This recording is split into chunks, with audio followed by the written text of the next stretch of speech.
Hi, I'm Jonathan Hafetz, and welcome to Law on Film, a podcast that looks at law through film and film through law.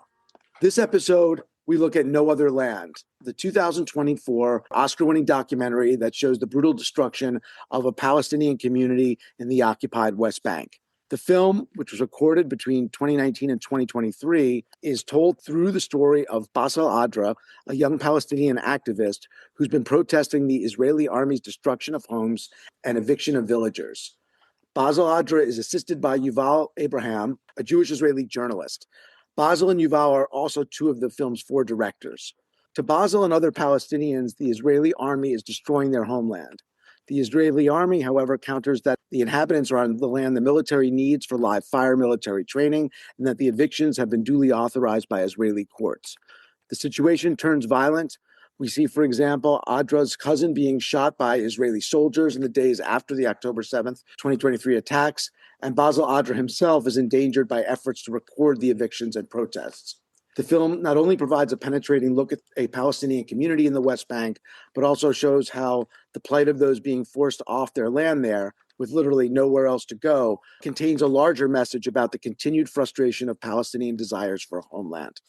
I'm joined for this episode by Omer Bartov. Professor Bartov is the Dean's Professor of Holocaust and Genocide Studies at Brown University. Born in Israel and educated at Tel Aviv University and St. Anthony's College, Oxford, Professor Bartov's early research concerned the Nazi indoctrination of the Wehrmacht and the crimes it committed in World War II, which he analyzed in his books The Eastern Front, 1941 to 1945, and Hitler's Army. Professor Bartov has also written about the links between total war and genocide, including in Murder in Our Midst, Mirrors of Destruction, and Germany's War and the Holocaust. His more recent work has focused on the interethnic relations in the borderlands of Eastern Europe, such as Erased, Vanishing Traces of Jewish Galicia in Present-Day Ukraine, and Anatomy of a Genocide, The Life and Death of a Town Called Uzask. Professor Bartov's most recent book is Genocide, the Holocaust, and Israel-Palestine, First-Person History in Times of Crisis, and he's at work on other books, including Israel, What Went Wrong, and The Broken Promise, A Personal Political History of Israel and Palestine. I'm also joined by Professor Lisa Hajjar. Lisa Hajjar is professor and chair of sociology at the University of California, Santa Barbara. Her research focuses on law and conflict, including war crimes and other gross violations of international law, military occupations in court, and legal activism in pursuit of justice. She's the author of numerous publications, including Courting Conflict, the Israeli Military Court System in the West Bank and Gaza, International Law and 50 Years of Occupation, and Law and Order, Human Rights Organizations, and the Palestinian Authority. Her most recent book, The War in Court, Inside the Long Fight Against Torture, was published by University of California Press in 2022. In her work, Professor Hajjar often compares Israel and U.S. violations of international law and the forms of legal reasoning government lawyers concoct to legalize illegal policies and practices. Omer, welcome. Lisa, welcome back to Law on Film. Great to have you both on. Thank you. Thanks. So the film takes place in Masafer Yatta, an area in the occupied West Bank near Hebron. So for some context for the film, what's the history and legal status of this territory? I mean, this is a very agricultural area in the Hebron Hills. And so people have been living in this area for well over a century, if not longer. But the area itself, since the Oslo Accords, it's part of the occupied West Bank that Israel occupied in 1967.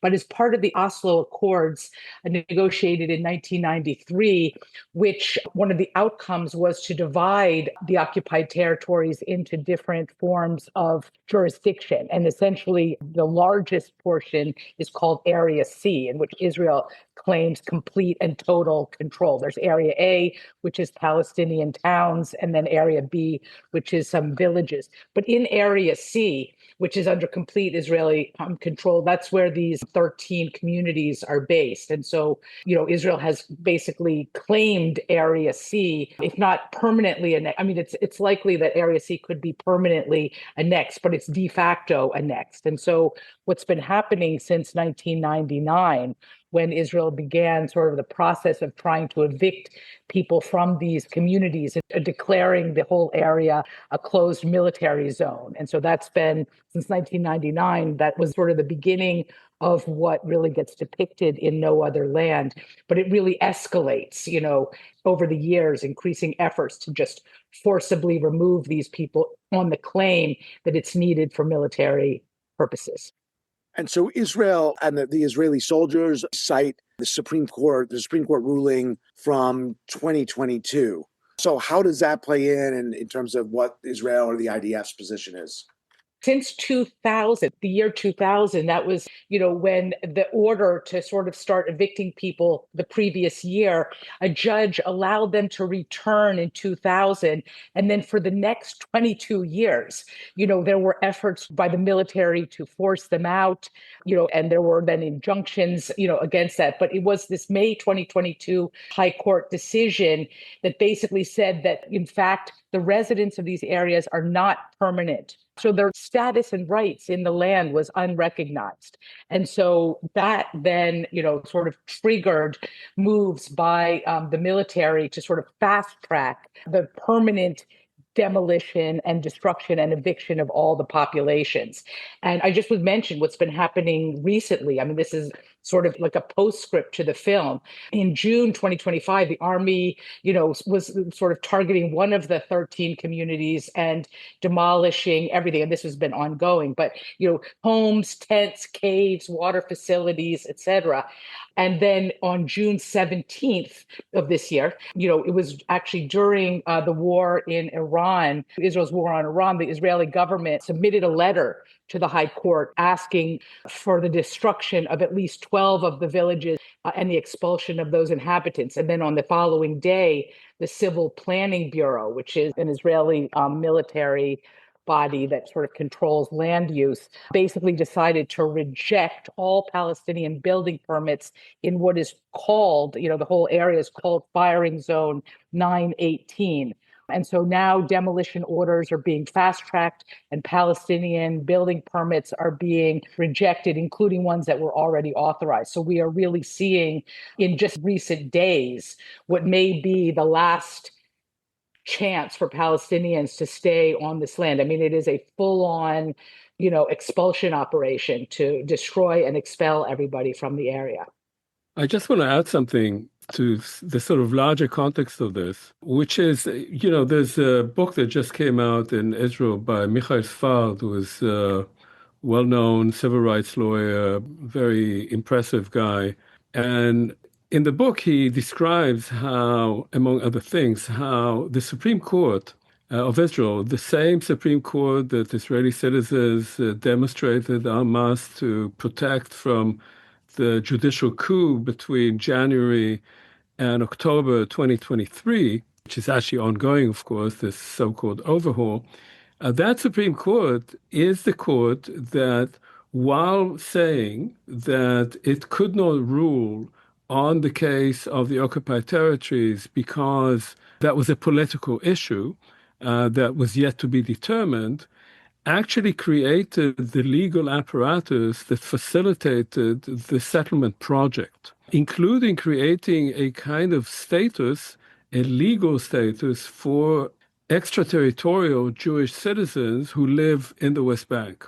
And so much of what you see from the Supreme Court going all the way down to the local courts and then, of course, to the military judges there is a legal apparatus that was created to make kosher what has been declared now by the International Court of Justice in a recent ruling, completely illegal occupation.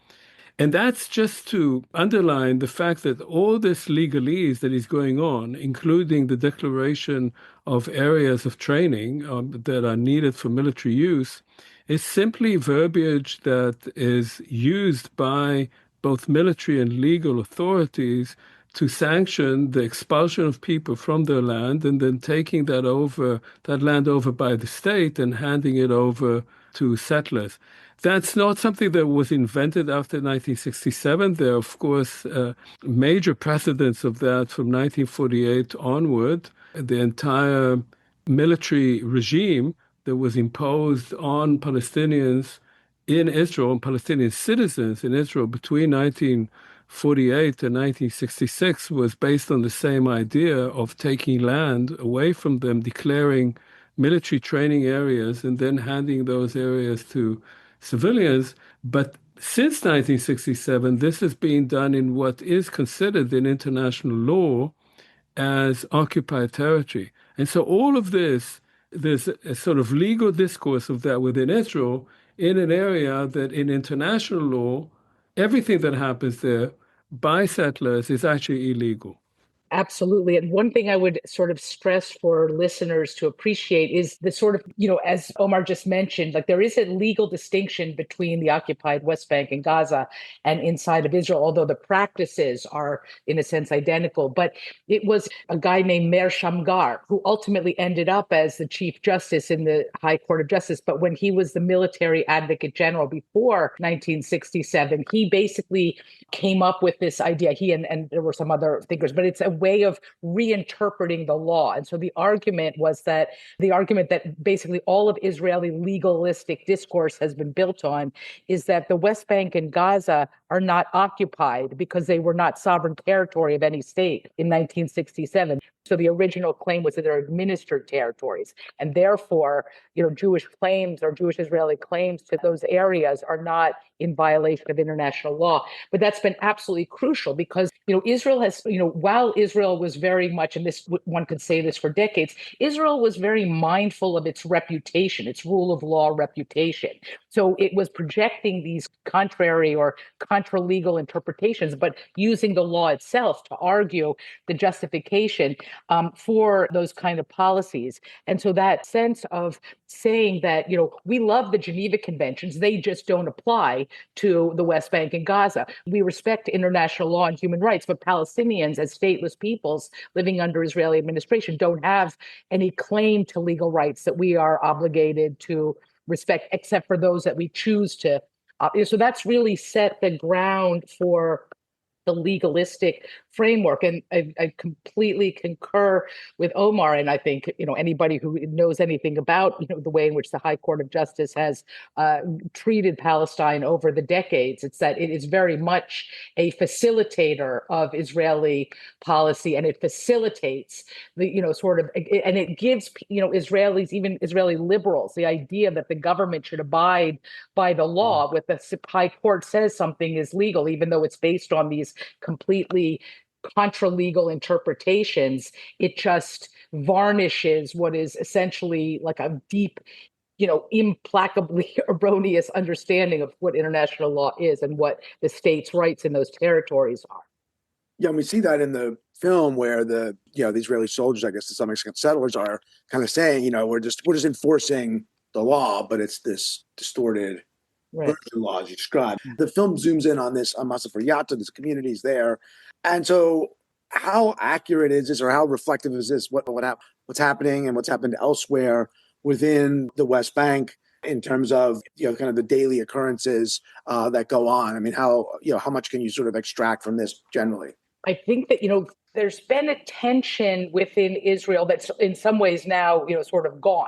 The tension that existed was, settlers, when the settler movement started, it's both religious and nationalistic types of people motivated to claim all of the historic land of Judea and Samaria as the rightful possession of the Jews exclusively. But there was a sense, the kind of security liberal or security types that basically always made a kind of militaristic argument about, the existential threat Palestinians pose. But in some ways, like after the Oslo Accords, I think, and Omar, maybe you might have a completely different perspective, but from my perspective, or what I could understand, it's that a lot of Israelis were like, okay, we're just going to let the Palestinians have their areas. And the main thing we want is separation. We just don't want to see Palestinians anymore. But that contradicted, in a sense, the settlers. settlers, who wanted to completely encroach. And so even separation was insufficient. So, but in recent years, I mean, probably throughout this, the decades of this century, the kind of violence and destruction, the unbridled, permissibility of settlers and others and the military to just seize Palestinian areas and disregard any claims that they have there as people or as, the sort of inhabitants of the land. I mean, we saw it in Silwan, we see it in Sheikh Jarrah in East Jerusalem, just the kind of aggressive appropriation, disregard for any sense of humanitarian considerations. Like Palestinians, and I think the movie does a good job really capturing how the military and settlers that are, depicted in the film, which I think are typical of what one might see in the West Bank, are really just see Palestinians and treat Palestinians as extraneous and expendable and removable in a sense. And so that kind of dehumanization, I think that's what's so powerful about film. I would agree with all that. I would only add that while things were really bad until late 2022, and all of this was happening, and indeed behind this fiction of separation, two things happened since then. One is that a government was created that is a government of the settlers. And a minister is being put into place, Bezalel Smotrich, who is not only Minister of Finance, but is minister within the Ministry of Defense. And as minister in the Ministry of Defense, he's basically the boss of the West Bank, which is supposed to be, again, ruled by the military. But in fact, it's under a civilian minister. And that has meant that there has been a tremendous shift in terms of resources going to the settlers, to the settlements, and to the creation of more and more settlements. And there has been more and more encroachment by the civilian authority on the military. Even those members of the military who somehow want to keep some kind of law and order are now basically under the thumb of the government. So that is one thing that we saw. And of course, we saw more and more violence as a result of that. But then after October 7th, this is going on steroids now. So what you have now is, first of all, what we see, of course, is first of all, almost weekly pogroms that are going on. And those pogroms are carried out by these so-called hilltop youths.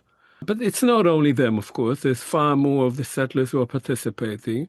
The army is supposed to be in between the Palestinians and these hooligans, but in fact, they are facilitating this violence. They hardly ever arrest anyone. If they arrest people, they arrest Palestinians. And most of the killings, and there's been a vast number of killings, if I understand right now, about 800 people have been killed in the West Bank since October 7th. Most of them shot by Israeli soldiers, not by the settlers. So you have that. So there's much more violence now. And finally, you can see a pattern on the West Bank in general. Now, that's not reflected in the movie, of course, because the movie was made before. And the pattern is a creeping ethnic cleansing, which is beginning in the margins. So it's happening either in these rural communities in the South Hebron Hills that are being pushed out and pushed into the towns, because where can they go? They go to the cities, they become slum dwellers. And at the same time, attacks in the northern part of the West Bank on refugee camps. And their tactics have been imported from Gaza into the West Bank. So the West Bank is beginning to look in parts the way Gaza started looking when the IDF moving in with tanks, with bulldozers, clearing up homes, and by now having evicted about 40,000 people from their homes, and many of these homes have been destroyed in the name of allowing heavy military equipment to go through those towns, through those refugee camps. So things are way worse than what you see in the movie. I agree. And like even, thinking about what's happening in Jenin and that area, Jenin and Tulkarm, Exactly. it very much is the Yes. Gazafication of, and Gaza was the Lebanonification of Palestine. I mean, so we've seen this kind of the Dahya doctrine where total destruction is sort of sanctified by the government on the grounds that, the state can do anything. But it is, that kind of I mean, I think, Jonathan, especially for a podcast on the law, what is so, moving and frustrating about this film is the constant invocation of the law. We were just sort of talking about that, but not only is it no other land, but like to have no state, like it just really brings home the point, like Hannah Arendt had so famously, discussed, in The Decline of a Nation State and the End of the Rights of Man, that stateless people are uniquely vulnerable because there's no state to protect them from the state that controls and harms them. And this is something that we can really see, I think that is a connecting thick fiber between Gaza and the West Bank and Jerusalem, with the statelessness of Palestinians' condition. And the fact that the international community is not, to say it's not doing anything. I mean, to let this, a genocide in Gaza go on for over 2 years, it's just, or 18 months, I'm bad at math,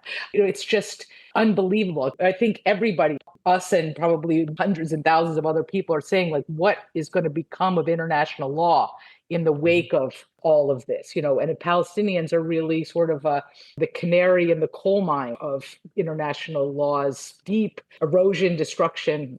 The name of the movie, I'm not sure that many people outside of Israel are really aware of what is the implication of a movie, the name of a movie, No Other Land, En Eretz Acheret.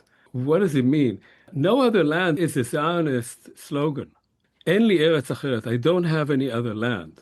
What the movie does, it shows that in the name of an old Zionist slogan, this is my only land. Jews cannot live anywhere else. After the Holocaust, we have to live here.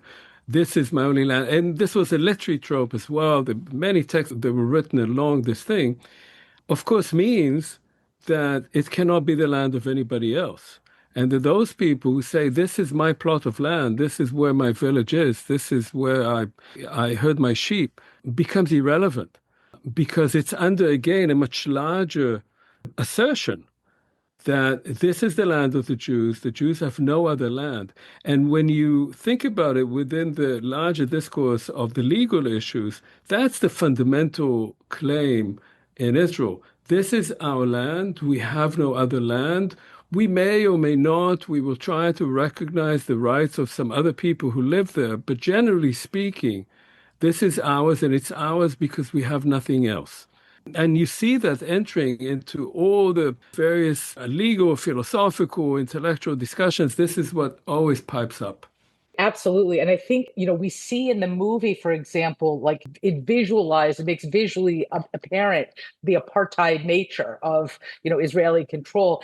And in that sense, I think this is why, charges that, Israel is an apartheid state, or that, I mean, some people say all of it, and some would say, just the occupied territories, but that hits at this no other land argument from a Zionist point of view, because when, the whole invoking apartheid and then the boycott, divestment, and sanctions movement, which is modeled on South Africa, if that were to come to fruition, it's like the people can stay, the government must change, and so that's the nature of, it's not so much even that it's inconceivable that people could live on the land, Palestinians and Jewish Israelis, but that what is the nature of rule? And if that rule is entirely and exclusively Jewish and favoring, Jews over and against everyone else, then that's, I think, the real sort of paradox. I can't see a reconciliation between those principles. You mentioned before the international community, lack of action. There's an interesting segment in the movie, and again, most of this is before October 7th, but where they show Basel calling a visit many years earlier by former British Prime Minister Tony Blair. And Basel notes that Blair spent 7 minutes in his village, and that as a result, Israel canceled demolition orders for the places that Blair visited. And he says this is a story about power. That's what Basel says. So it didn't seem to be a lasting thing, but just to take what Basel says, I mean, how does this tell us? Is it a story about power and its absence? It tells you everything, this, and especially the presence of a British Prime Minister, because everything that happens in Palestine after World War I has to do with external powers. The settlement of Palestine, the creation of a Jewish state in Palestine, is based on the Balfour Declaration that is then rolled into the mandatory documents that allow Britain to be the mandatory ruler of Palestine. And one of its goals is to create a national home for the Jews in Palestine. And so Zionism always knew, since Herzl, that it needed some empire, some larger power to enable it to create a Jewish state. It couldn't do it on its own. Initially, they thought maybe the Ottoman Empire. And then the British came, and the British actually made their promise. They had their own reasons to do it at the time, although it's very hard for many Israelis to accept that today, because there's the story that we fought against the British for independence. The state in being that was created in the 20s and the 30s is a result of the British allowing it, facilitating it, working with the Jews to create this proto-state in Palestine. So that's the first part. But the second part, of course, is that, as we said, what Israel has been doing since 1948 and since 1967, again, in the occupied territories, is done openly with a variety of legal arguments, but with impunity vis-a-vis the international community. When you think that it took until 2024 for the International Court of Justice to rule on apartheid in the West Bank and to call for the end of the occupation immediately, that it should end as soon as possible, according to what they wrote. It means that it took almost 6 decades to reach that conclusion. So everything that Israel has been doing, and it has been helped, as you know, it's been integrated better and better until October 7th, better and better integrated into the EU in economic policies, in military and strategic policies, let alone in the US. All of this was done in defiance of what Israel was actually doing in those occupied territories. So yes, these powers make a difference, and the difference they make is in that they have allowed Israel to get away with that until October 7th. And of course, as Lisa was saying, after October 7th, Israel has been acting with complete impunity in Gaza. And in some ways, it's not surprising. It's a continuation of a situation that has existed for decades.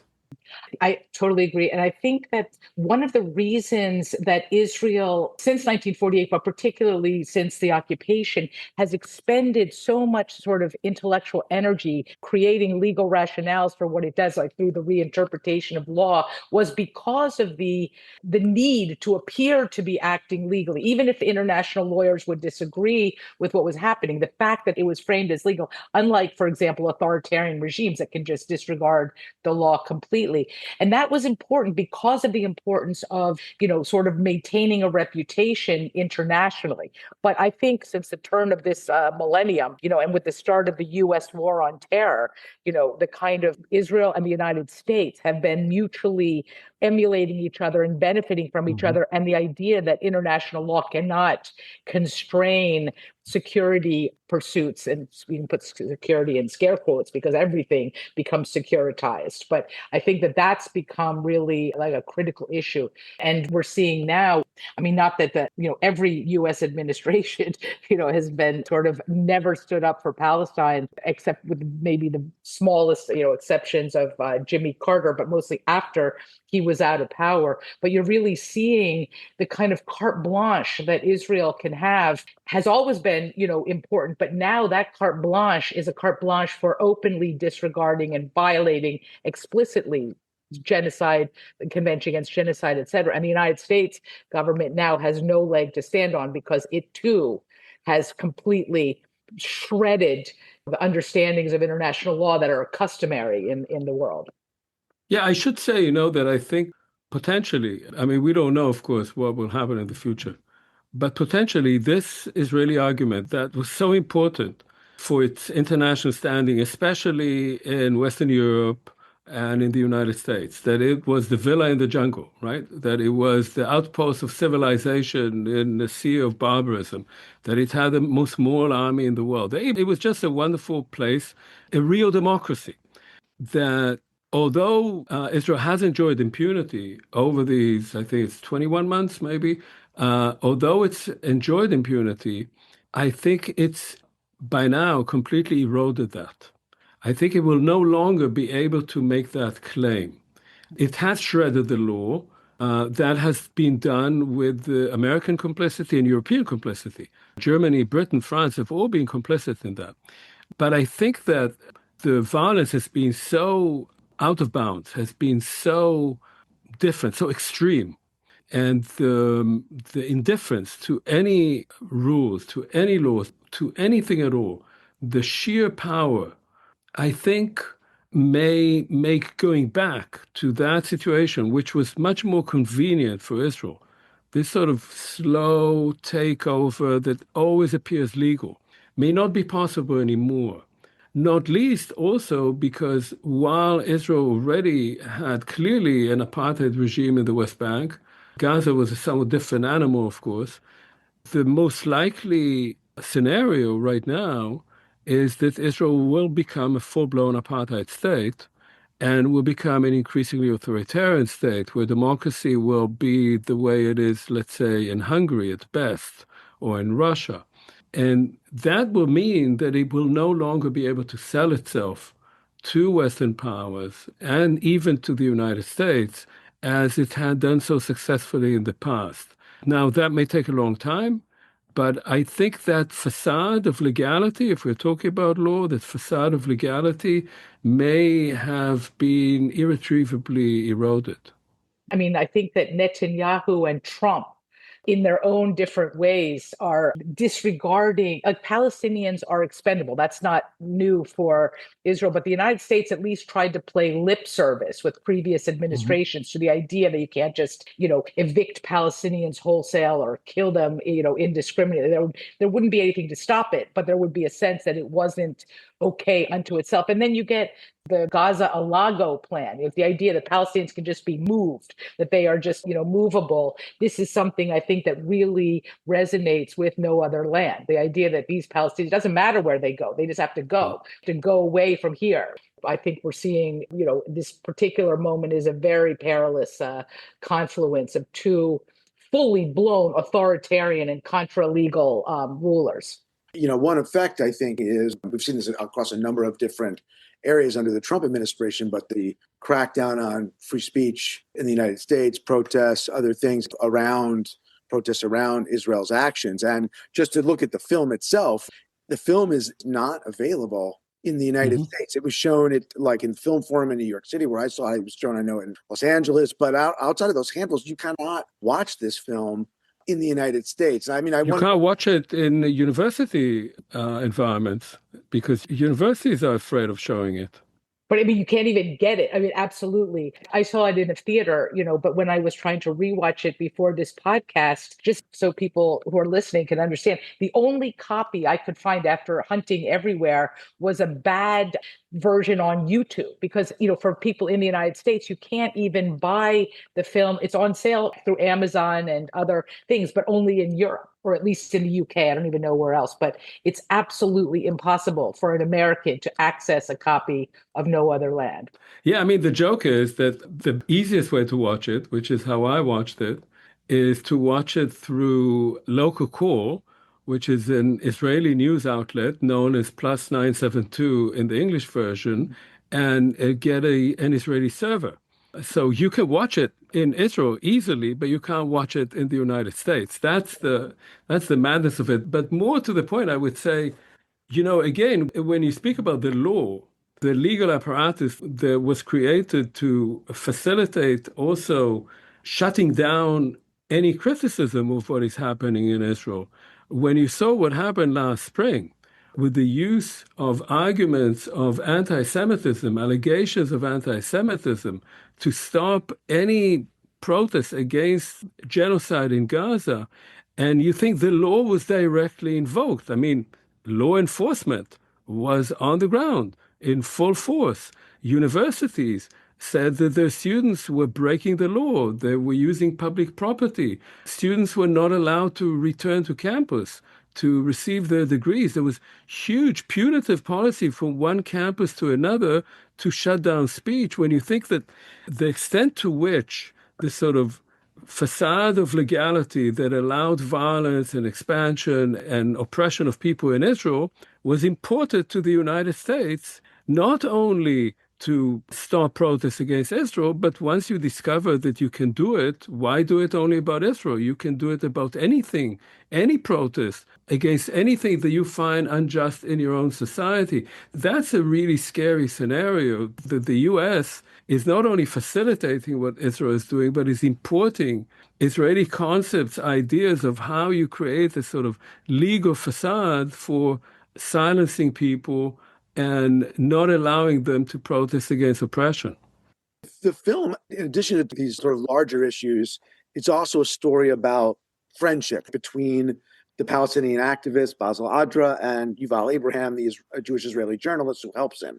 What we see is that while the two bond, tensions arise as a result of the very different ways the conflict, and I think the law itself, impacts their lives, right? Yuval can travel freely as an Israeli citizen, Basel cannot. Yuval is also surprised that his journalistic reports are not generating more discussion and more controversy. Basel is not surprised really at all by the lack of attention.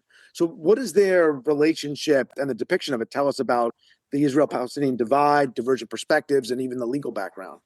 It's an issue. I mean, in my own work, I've dealt with this a lot where Israelis, who have been deep and active critics, like critics of the Israeli government, Leah Semel. I mean, there's a fabulous documentary Advocate about her. But, sort of over the decades that I've been working on Palestine and Israel, there is this sense, this tension that really the film captures, which is Jewish Israelis, no matter where their hearts lie, no matter what politics they do, they are structurally privileged. And so that lends itself to, sort of charges almost like a kind of white variation of the white savior complex. But I don't think that's actually accurate. But it's, in a context where separatism and ethno-religious hatreds are so much a part of the, and particularly, from a sort of the repressive version of the way Zionism is repressive, it makes those kind of friendships fragile, but also I think really valuable. Like I really think that the film capturing the tensions and the, solidarity there is something that's really worth noting, because even as, Michael Sfard, who Omer had mentioned before, like there's the Israeli left who have really put their backs to the stone over the decades to fight against this stuff and, sort of siding with Palestinian struggles alongside Palestinian lawyers and activists, et cetera. It's really a thankless, challenging concept, but it is something that exists. I mean, it's a real thing. And it's great that the film could capture that.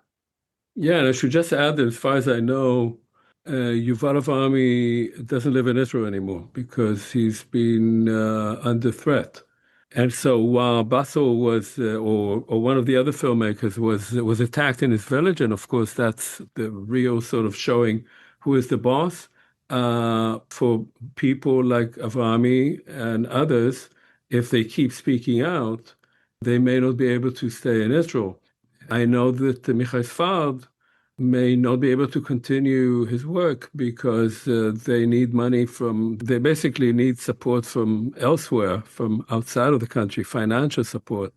And the government, just like in Russia, is trying to stop any funds from supporting NGOs. And so it's obviously different, and you can make analogy, say, with the South Africa apartheid, where those whites who were fighting against apartheid often had to leave, but they were obviously privileged vis-a-vis Black Africans.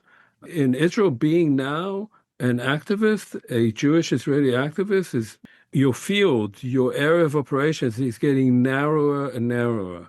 And there's no reason to think that it will stop, that things will improve. And that's really been, I'll ask you, has that been like real escalation? Absolutely.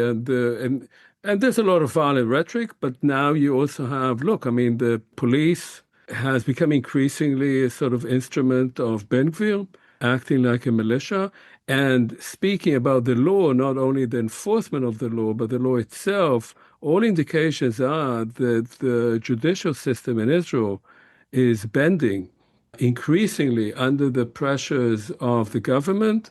And we have to remind ourselves that while the Supreme Court and the Attorney General are beleaguered, they have said nothing about what's going on in Gaza They've said nothing about the conduct of the Israeli military, and they've said nothing about what's happening in the West Bank. And they are seen as the last bulwark, and they're not a bulwark at all in those terms. So I would say that the erosion has been faster than anybody could have predicted.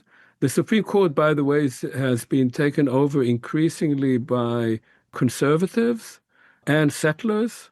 And you see that in rulings, in recent rulings. There was a ruling on hunger. I'm sure Lisa knows about it. There was a ruling by one of the justices on an injunction regarding hunger in Gaza. I mean, what these people are saying now, Ron Barak, who has certainly has not been great about the West Bank, would never have been able to express himself in the way that these new justices are speaking. It's a different universe. Ron Barak really paved the way for this, though, sort He of did. He did. put the Absolutely. liberal face on all kinds of repression. But I mean, even Absolutely. for example, just sort of in this same vein, like, when Israel declared, I think it was 6 or 7 Palestinian human rights organizations as terrorist organizations, including Adamir and Al-Haq and others, this is, I mean, it kind of is like the film, No Other Land. Like, these are people who are the only, like, the eyes on what is happening, the eyes, and they convey information. And then to be declaring them, when the government declares them terrorist organizations, other governments sort of say, well, we have to respect, the security assessments of other governments. And so they'll go along with, cutting off funding and stuff. So, this is why I think, where we can see how No Other Land links to other elements, like to be able to show people what's happening, to tell people, to convey information is itself so dangerous. And the state, to the kind of narratives that the state, is going to seek to shut it down in any way possible.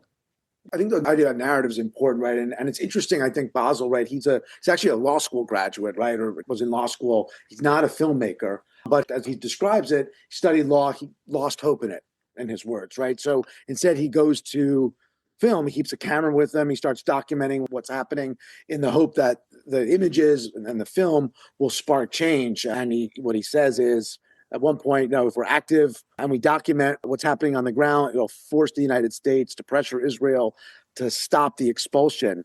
So what impact do you think the film has had, and what impact are things like images of what's happening in the West Bank and Gaza more broadly?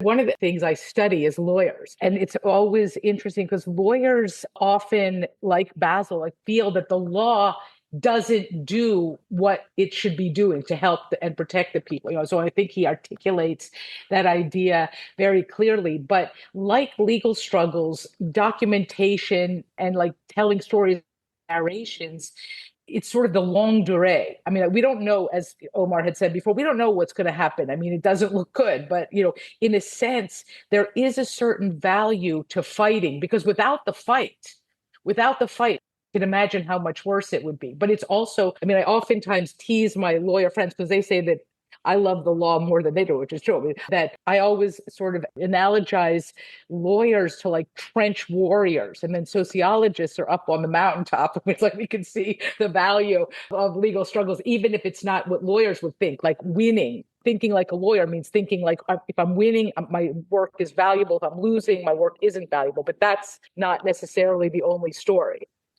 In terms of the narrative, or let me ask you, in your op-ed in the New York Times, recent op-ed described what was happening in Gaza as ethnic cleansing, morphing into genocide.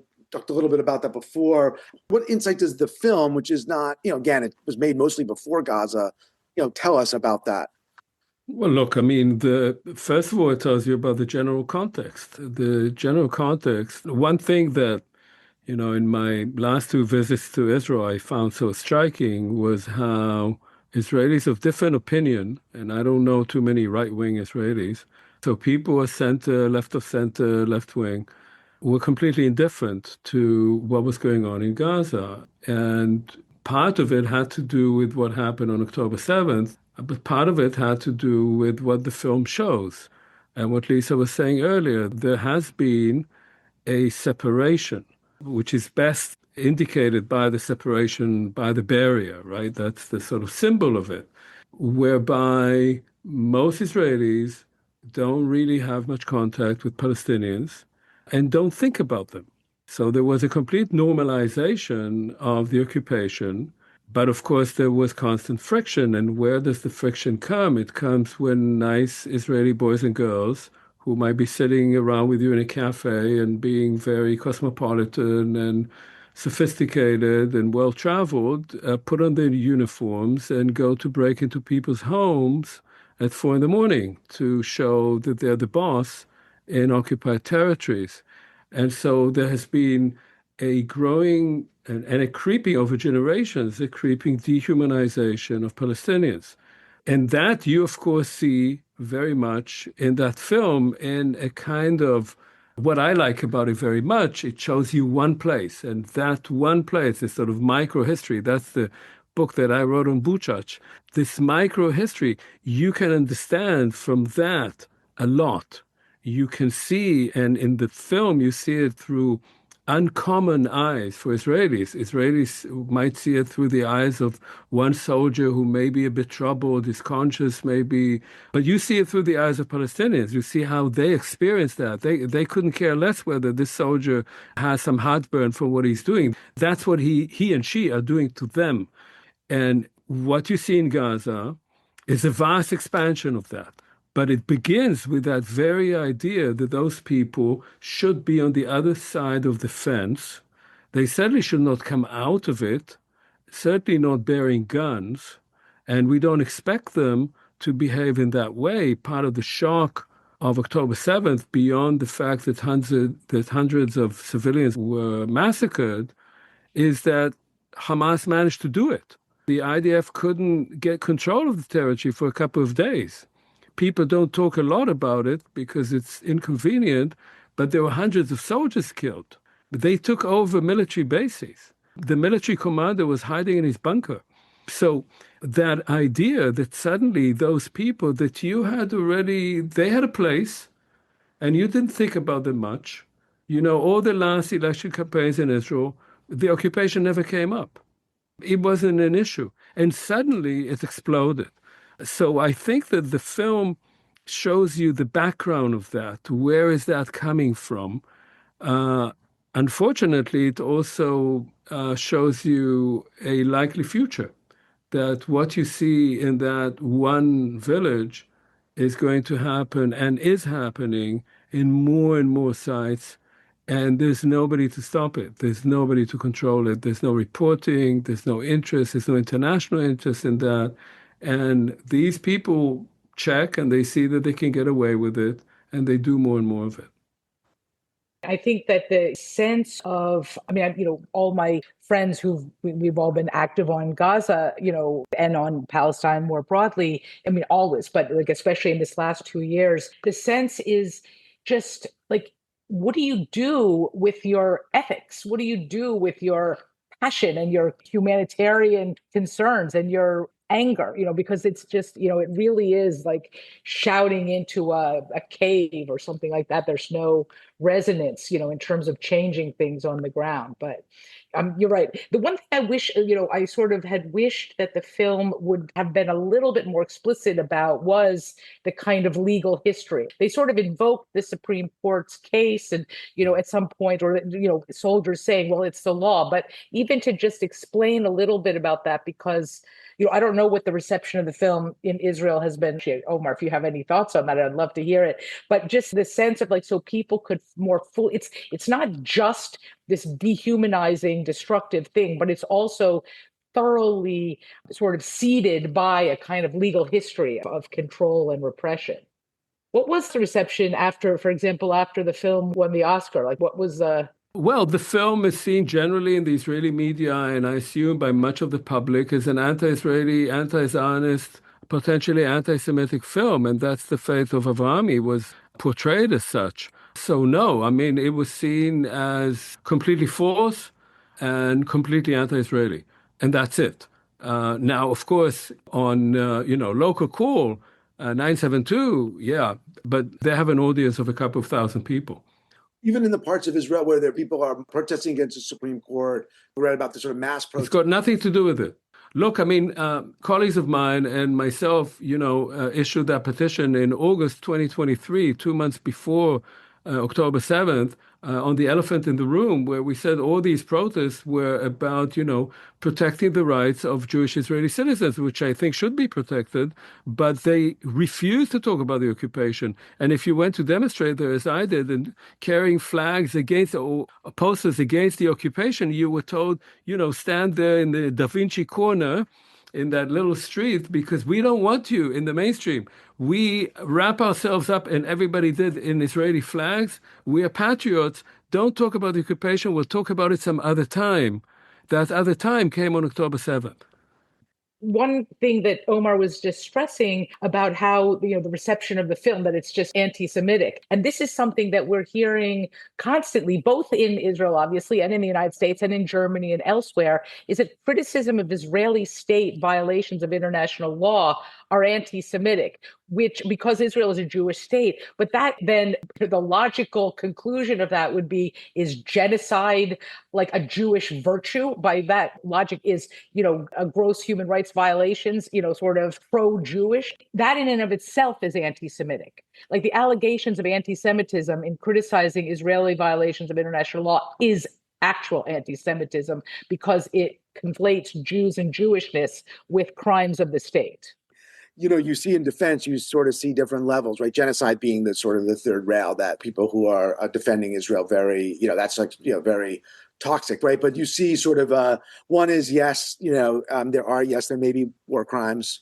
And the next is, ethnic cleansing, not genocide, and then you get genocide. But the narrative is, yes, Israel's not perfect. It may be making, mistakes, but it's basically rule bound.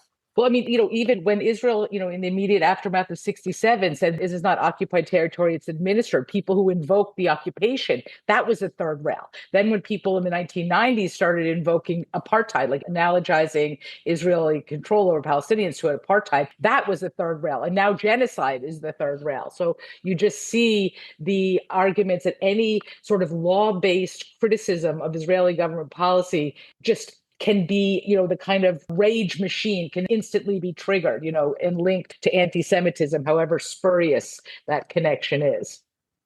So I want to thank you both for coming on the podcast. It's been great to have you. Great to talk with you. Thank you very much. Thanks, Lisa.